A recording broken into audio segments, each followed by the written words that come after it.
오늘의 사연 시작하겠습니다. 혼자 지낸 지 20년이 넘은 60대 초반의 여자입니다. 남편은 아들이 중학생 때 사고로 세상을 떠났고 혼자서 아이를 고생하며 키웠습니다. 남들 다 놀 때 저는 일을 했고 남들 다 쉴 때도 저는 일을 했습니다. 세상에 아들과 저 단 둘뿐이란 절박함 때문이었죠. 왜냐면 남편이 죽고 나니까 시댁에서는 연락이 다 끊겼고 친정은 원래부터 가난했던지라 제가 손 벌리기에는 사정이 좋지 않았거든요. 그래서 악바리같이 살았습니다. 제 고생을 알아준 건지 아들은 큰 탈 없이 잘 자라줬네요. 그리고 좋은 여자 만나서 결혼도 했고요. 이제는 더 이상 바랄 것도 없고 남은 인생을 즐겁게 살아야겠다는 생각이 들더라고요.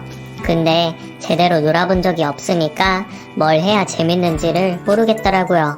근데 며느리가 아주 재미난 제안을 하나 하는 겁니다. 사실 아들 내외가 같이 하던 사업이 힘들어져서 맞벌이를 하는데 며느리는 부업으로 엑스트라 알바를 하고 있었거든요. 주인공이 연기하는 동안 옆을 스쳐 지나가는 행인 1, 아니면 카페에서 수다 떠는 여자 2, 뭐 이런 식으로 알바를 하는데 수입도 생기고 연예인도 볼 수 있다는 거예요. 솔직히 갈까 말까 망설이다가 며느리랑 더 친해질 겸 호기심 겸 겸사겸사 해서 촬영장에 나갔습니다. 근데 정말 즐겁더라고요. TV에서나 보던 탤런트도 자주 볼 수 있고 무엇보다 TV 드라마에 제가 1초라도 나오면 너무나도 행복한 거예요. 그래서 며느리랑 엑스트라 알바를 계속 하게 됐어요. 근데 엑스트라 알바에 단점이 하나 있는데요.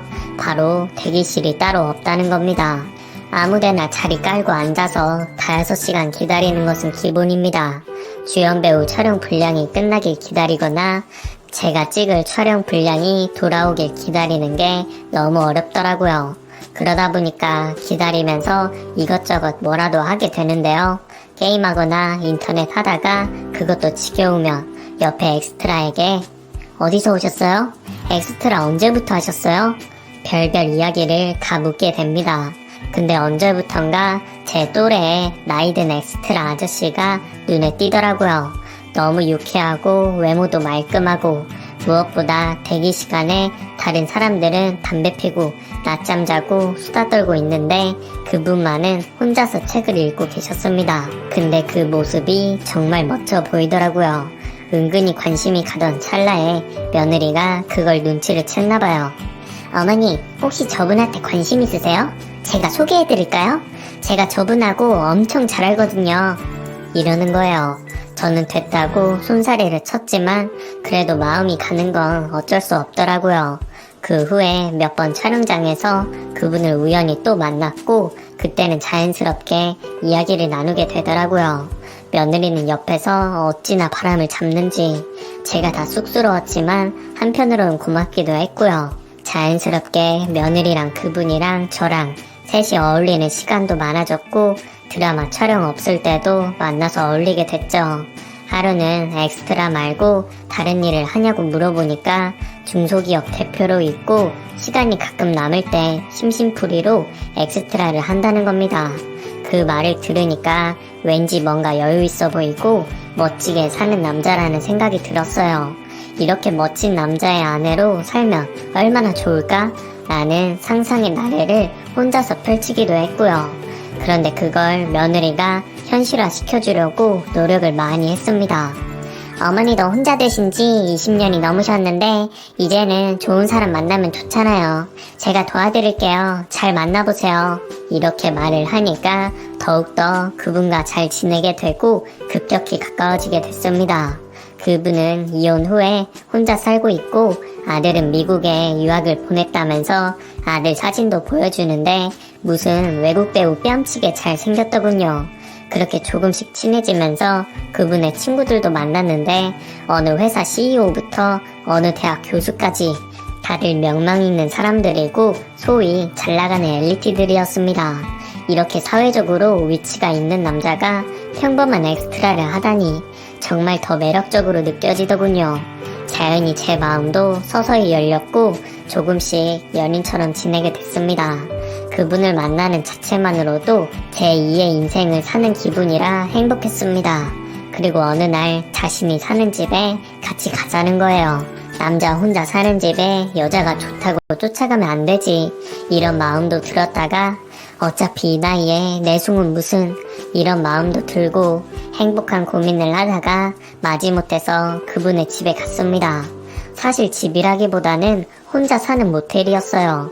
왜 모텔에서 사냐고 물었더니 오히려 집을 소유하고 있으면 욕심만 많아지고 세금만 많이 내고 혼자 사는데 이 정도면 괜찮죠.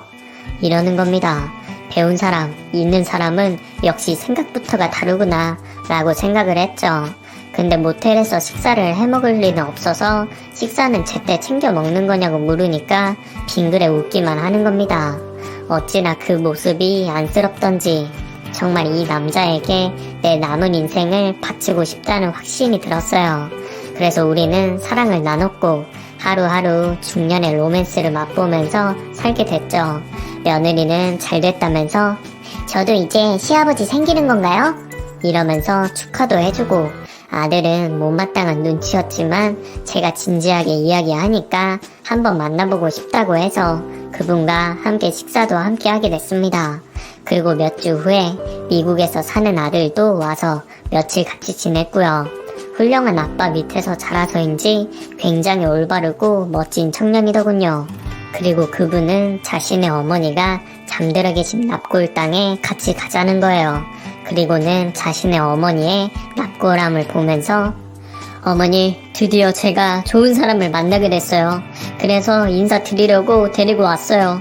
이러면서 하늘에 계신 자신의 어머니에게 저를 소개시켜 주는데 그 배려심에 마음이 한 번 더 가게 되더군요. 그리고 그분에게 인정받은 여자라는 느낌도 받았고요. 그렇게 우리 집에서 동거를 시작했습니다. 제 손으로 요리한 집밥을 먹이고 싶어서 당장 우리 집에서 재혼 생활을 시작한 거죠. 근데 사귀면서 약간 이상한 점은 좀 있었어요. 저랑 절대로 사진을 찍지 않는 거예요. 그리고 본인 혼자 찍은 사진도 기겁을 하면서 찍지 않으려고 했고요. 그래서 이유를 물어봤더니 방송 카메라 찍히는 걸로 만족해야죠. 사진은 우리 결혼사진 한 장이면 족하지 않을까요? 이렇게 말을 하는데 얼핏 들을 때는 감동적인 말이라서 좋았지만 나중에 생각해보니 소중한 사람인 저에게까지 굳이 이럴 필요가 있나? 라는 생각도 들었어요. 그래도 그때만 해도 그게 그 사람의 철학이라고 바보처럼 믿었네요. 그런데 동거를 시작한 지 2, 3주쯤 지나서 그분이 갑자기 큰일이 났다는 겁니다. 미국에 있는 아들이 교통사고를 당해서 수술을 해야 하는데 미국은 병원비가 천문학적으로 돈이 든다는군요. 굉장히 힘들어 하는데 옆에서 보는 제가 더 안쓰러웠어요. 그래서 얼마 정도 필요하냐고 그랬더니 일단 5천만 원 정도면 비행기 값이랑 수술 비용은 될 것 같다는 겁니다. 어차피 같이 사는 사람인데 당연히 도와야 한다는 생각으로 있는 돈 없는 돈 만들어서 5천만 원을 줬어요. 그분은 미국에 가서 아들의 수술 경과를 지켜봐야 한다면서 미국으로 갔고요. 보름 정도 있다가 온다 했는데 한 달이 지나도 오질 않고 전화를 해도 받질 않는 겁니다. 엄청 걱정이 됐는데 그 후에 간신히 연락이 됐습니다. 미국에서 수술 경과가 좋기는 한데 한국에 가서 수술을 한 번 더 받아야 할 것 같다면서 돈이 더 필요하다는 겁니다. 그래서 주택담보대출을 받고 시골에 있는 땅을 금매로 팔아서 또 5천만 원을 입금해줬죠. 그때쯤 되니까 며느리가 근데 어머니 혹시 모르니까 차용증을 받아두시는 건 어떠세요? 라는 거예요. 믿고 같이 사는 사람끼리 무슨 차용증이냐고 이런 지하에 거절을 했지만 그래도 내심 찜찜하긴 하더군요. 근데 바로 한국으로 온다는 사람이 일주일이 지나도 한 달이 지나도 연락도 없더니 아예 전화번호가 바뀐 겁니다. 설마 했죠. 속았다는 걸 안 건 몇 달 후에 TV를 보는데 소개받았던 그분의 친구가 엑스트라로 나오는 겁니다. 그때는 대학 교수라고 들었는데 왜 엑스트라를 하는 거지? 의심이 들더라고요. 그래서 며느리를 통해서 물어서 그분을 찾았습니다. 저를 보고도 몰라보더군요. 그래서 설명을 했더니 이런 놀란 소리를 하면서 저는 그때 대학 교수 역할을 해달라고 부탁받아서 연기를 한 것 뿐이에요. 이러는 겁니다.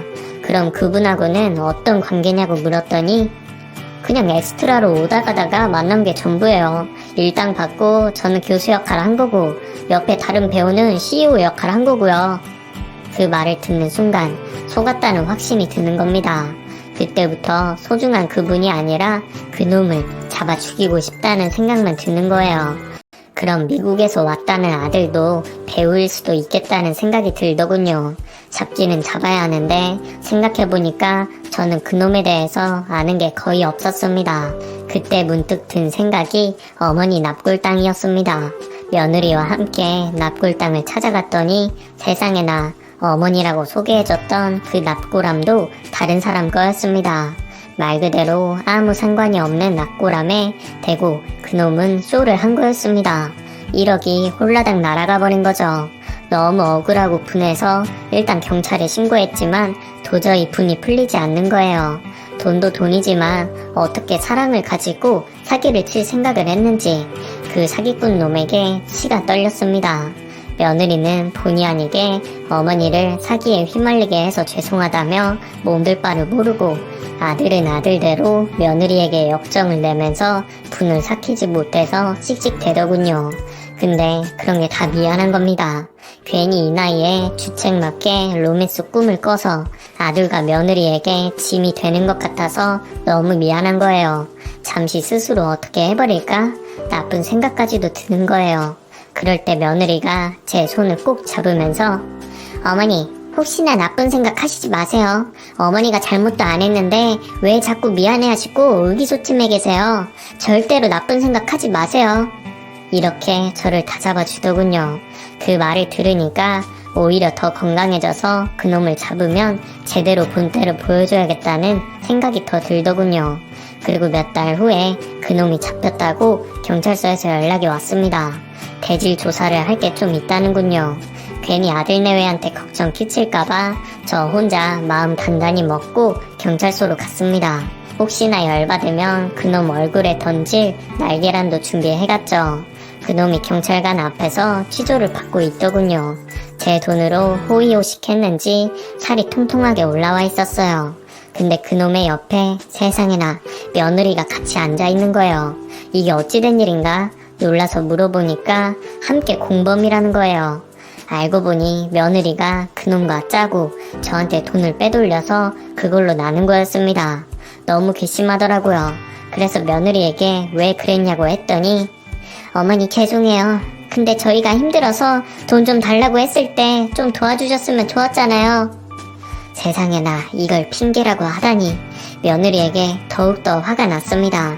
그놈 때리려고 준비해간 날계란으로 며느리의 뒤통수를 후려쳤습니다. 경찰들이 말리고 난리가 났죠.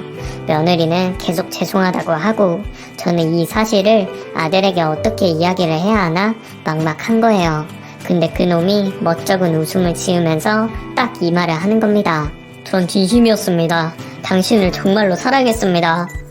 나와 참, 지금 이 와중에 할 말입니까? 그리고 이게 사기친 놈이 할 말입니까? 저는 그놈의 멱살을 잡고 내 돈 내놔, 내 돈 어딨어? 하지만 그때는 또 아무 말도 없는 거예요. 정말 세상에 믿을 사람 하나 없더군요.